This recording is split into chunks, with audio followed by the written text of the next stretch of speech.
On my birthday this year, it's my birthday, ba, ba, ba. I know I'm tone deaf.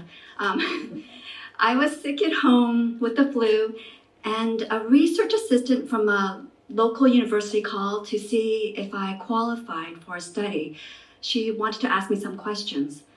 I had answered an ad on Craigslist about a month earlier.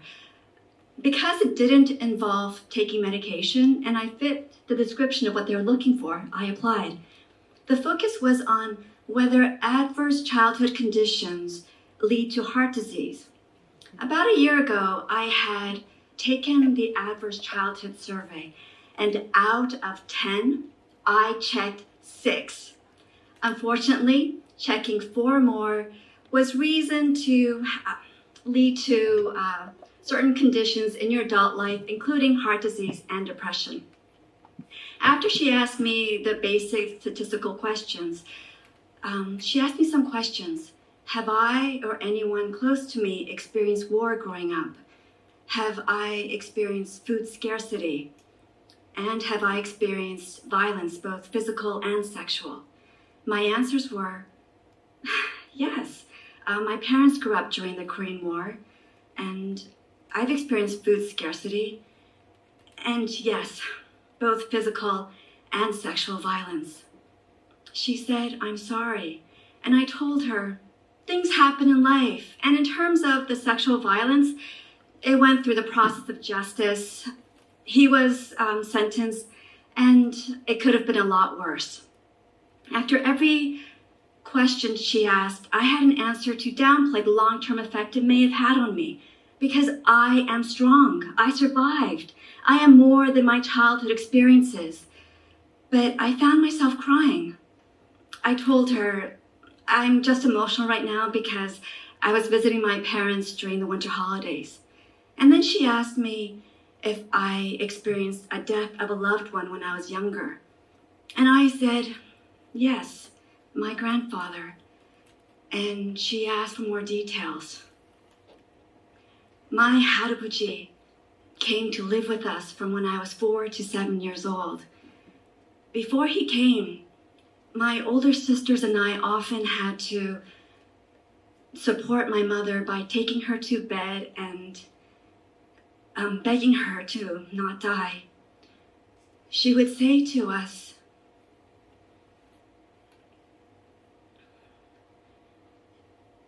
it's because of you I want to die.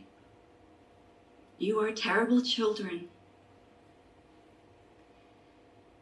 And it is your fault I am the way I am. Kill me. Please kill me. For 3 years, my Harabuji saved me. He took me to parks and told me Korean fairy tales. He told me about life and soul and wished that we could live with him. I wish that too. When I started school, he made sure that he was at pickup at the bus stop. Once when he wasn't, I waited in the condominium where we lived in and prayed. I was scared that something had happened to him. My mother and grandfather came rushing in. And my grandfather got upset at her for spending so much time shopping.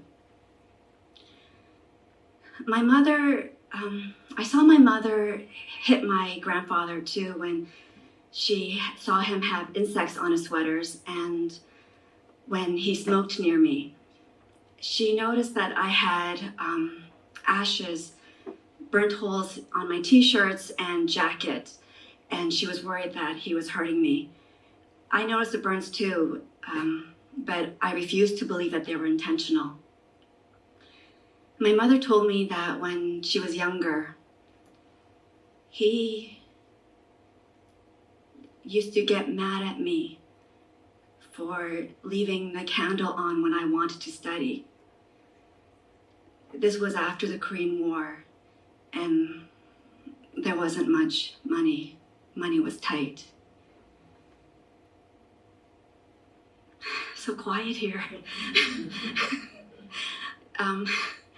So soon afterwards, my grandfather went back to Seoul because, heroes have flaws too, and everyone can be a hero at times.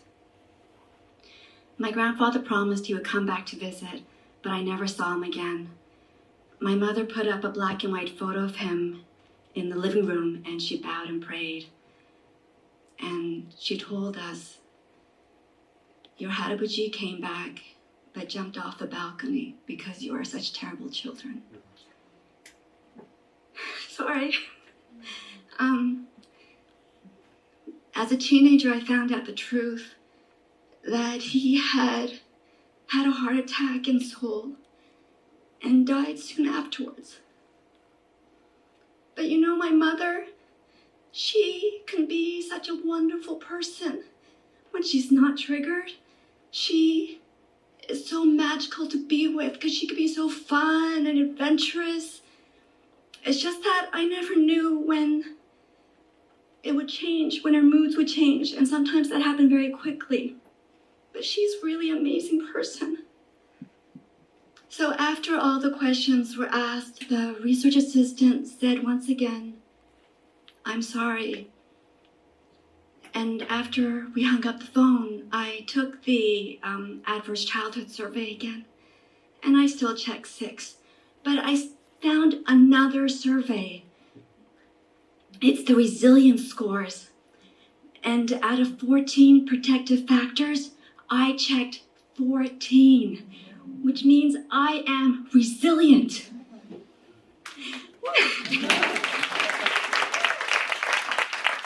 Because I had parents who loved me when I was a baby. I had my grandfather and my sisters who supported me and validated my experiences. I had these amazing teachers in my life who showed a great deal of care and love towards me. And when I was a teenager, I ran away from home, which showed that I am independent and capable as an adolescent. I will be okay. And so will my daughter. The cycle of abuse in my family ends with me. Because parenting takes a lot of patience, and that is my responsibility. Thank you so much for listening.